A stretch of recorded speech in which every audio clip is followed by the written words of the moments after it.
All right. Hey, AP Chemists. This is part of the Unit 1 important information. I'll consider this part 2. This is where we'll start talking about energy and calculations associated with atoms and molecules. So just a little bit of a brief update or reminder here. If you've never heard of it, energy, you may have seen this in your summer work, is in the unit of joules, like I see here. Examples of energy would be like heat, like when things change temperature or when things melt or boil and you require heat for that. Or what we're going to focus on in these notes, radiation, which is like light. Light has energy, and we're going to be calculating the energy of that light, and that's definitely associated with atoms and molecules. So we're interested in how much energy is needed for chemical reactions. To make measurements of many properties, we require the approach of spectroscopy. That is when we add energy to atoms, and I have like a little schematic here. We add energy to an atom. Let's pretend like this red circle is an atom. Something's going to happen to it. Either it'll react, it'll gain or lose electrons, it'll just move, and then if it has some excess energy, it'll release that or emit. And we could calculate the energy that's associated with this light. We have some equations here that we're going to be introduced to. So here's our first equation for calculating energy. Energy E. This is E is equal to H nu. This thing looks like a V. It's the Greek letter nu. It is part of the Greek alphabet like alpha, beta, gamma. You may have heard of this in math class. If not, it's okay. I'm introducing it to you. The Greek letter nu looks like this weird V. Nu is what's known as the frequency of light in either something called per seconds or hertz. Frequency is how often light occurs per second. So that's why it's up per second. So if I want to make a little note what frequency is a amount of light per second. And that's why it's 1/second, or what we see is s to the minus first. That's the same thing as saying 1/second. Another unit of frequency that you may have heard of is something called the hertz, Hz. What's pretty nice is 1 per second is equal to 1 hertz. So I could easily convert between the two. And then we have a constant that is something called Planck's constant, H. That's just a letter. Planck's constant is 6.626 times 10 to the minus 34th joules times second. That's a multiplication dot. And so if I ever want to calculate energy, I'll take this H, multiply it by whatever frequency I get in nu, and that's going to be my energy in joules. So just kind of, we'll do equations and calculations later, but if I have the frequency of light, right, if I say that my frequency is, 560 per seconds, I would multiply that by H, and then I would get my energy in just joules. So just doing a quick example there. Now, it's not typical to use frequency. Sometimes we use something else called lambda, which right here is the wavelength. This is lambda, which is the wavelength of light, which is how long the light is. So we have frequency, which is how much light we get per second, and then we have wavelength, which is exactly how it sounds, how long the wave is. If I want to go from wavelength to frequency in order to calculate energy, I have this equation. Frequency times wavelength is equal to something called c, which is the speed of light in meters per second. I could rearrange this equation where I could say, okay, if I want wavelength, it's going to be equal to the speed of light over nu, or frequency. Or if I want the frequency, it's going to be equal to the speed of light, which is a constant, and I divide that by wavelength. So these are important equations for us, that if I have a certain amount of light, I'm able to get wavelength and frequency.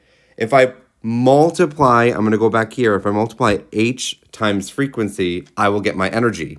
If I don't have frequency and I have wavelength, I could just take the speed of light, which is 2.99 times 10 to the 8th meters per second. That's a speed, how fast something is going per second. I divide it by the frequency, and that will give me my wavelength. The wavelength will be in units of meters. okay? So that's very important for us here. So just talking about these equations here, I have 2 to 4 different equations here. I'll just label them with ABC. I have E equals h nu. I have frequency times wavelength is equal to speed of light. I could break that into B1 and B2. I could take wavelength is speed of light divided by frequency. Frequency is speed of light divided by wavelength. Good job. Now I could combine some equations here. If I were to combine, and I'm going to use a different color, if I were to combine this equation with this equation, we will get a more useful relationship. Why is it useful? Because we're typically given the wavelength. It's not often that we're given the frequency. So since we're typically given the wavelength, I could say E is equal to hc divided by lambda. That was horrible. I'm going to rewrite that just because of my handwriting and a little OCD here. hc over lambda. That's a little bit better, right? And I'm still calculating E energy. This gives me energy in joules. H is going to be in the 6.626 times 10 to the minus 34th joules times second. C is the speed of light, which is typically 2.998 times 10 to the 8th meters per second. Wavelength has to be in meters, like I mentioned earlier. Now I have a little conversion here. The wavelength of visible light is typically in nanometers to us, another conversion. 1 nanometer is 10 to the minus 9th meter. So I could do conversion factor and dimensional analysis. Let's say I was given 580 nanometers, just as an example. I could convert that to meters by putting nanometers on the bottom, meters on top, 10 to the minus 9th over 1. Boom, this is 5.80 times 10 to the minus 7th meter. So I just did a quick little calculation here, just showing you an example of converting between nanometers and meters. We could do more in class. These conversions were found in our summer work, part 1. Eventually, I'm going to ask you to memorize this conversion. Make sure you know how to go from meters to nanometers. You will not need to memorize Planck's constant. That's given to you. You will not even really need to memorize the equations here because they'll be given to you.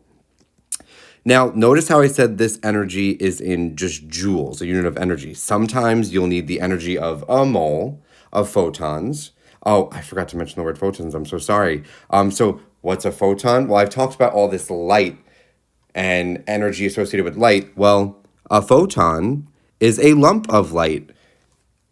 Light can be related to energy. That light that could be added or removed from atoms or added and come out of atoms, we call that light energy. We call that photon. A photon is a light energy or a lump of light. So now this is joules per photon for just one photon, right? So if I were to calculate this energy would be joules per one photon. Now, if I wanted a mole, and I don't know why this got all messed up here, and I'm sorry, 1 mole, we should remember from beginning of this year and our summer work, 1 mole is 6.022 times 10 to the 23rd. So if I want 1 mole of photons, that's 6.022 times 10 to the 23rd photons. What I could do is I could take this equation that I have above, hc over lambda. This is going to be giving me my energy in joules. If I want joules per mole, I would have to multiply this by what I like to call Avogadro's number, Na. That's this business here. So if I multiply the energy that I get from the equation hc over lambda, if I multiply it by Avogadro's number, I will get my energy in joules per mole.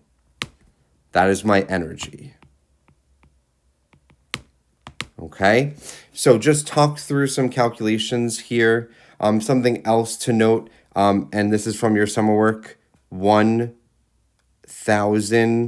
joules is 1 kilojoule.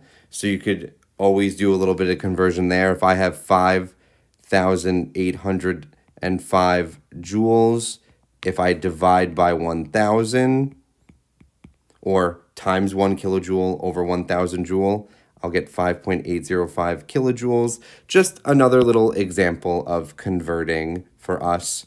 These sets of notes are very heavy in calculations.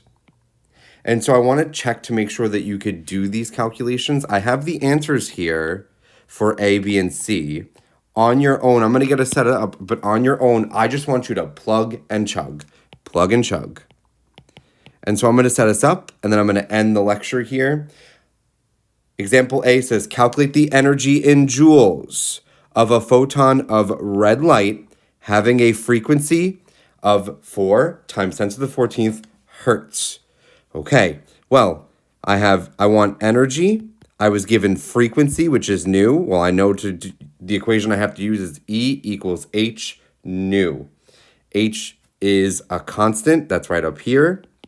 Nu is right here. Don't forget that 1 hertz is equal to 1 per second. So I'm good to go here.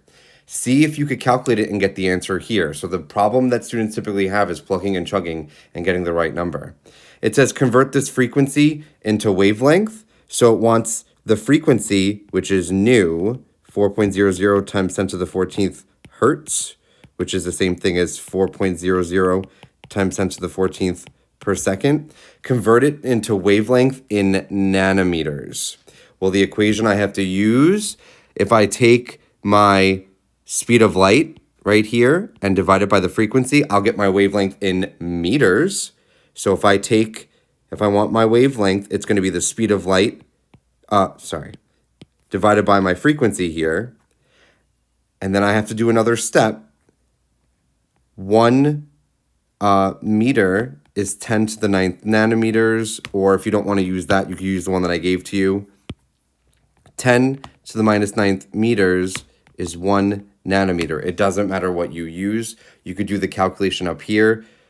This step will give me my answer in meters, and then I have to convert that to nanometers. See if you get 750. And then finally, with the answer that you get in A, what is the energy of 1 mole? Well, with the answer that you get in A, you take your A energy, and you're going to multiply it by Avogadro's number. See if you get 160 kilojoules per mole. Well, if I first do this, this is going to give me joules per mole. If I want to convert to kilojoules, I have to divide by 1,000. Or I do that business up here. If I have my joules, multiply by 1, divide by 1,000, that's going to give you my answer in kilojoules per mole. So end this lecture with making sure that your work in our setup here matches these answers. And then try on your own sample problems 1 and 2. These you'll need to turn in 4 points. Alrighty, so that's it. So we learned about 3 to 4 equations here. We have E equals H nu, very important. We have nu is equal to C over lambda. That helps me go from frequency to wavelength and vice versa, or wavelength to frequency. If we combine those two, I'll get E equals HC over lambda. That helps me get my energy if I know my wavelength. That's it. And then finally, if I multiply by Avogadro's number, that's 6.022 times 10 to the 23rd, I'll get my energy in joules per mole. I also showed you how to convert nanometers to meter and joules to kilojoules. This is just a refresher from our summer work. If you have any questions or concerns, we're definitely going to do more calculations in class. Take this as our beginning introduction to using equations and plugging and chugging.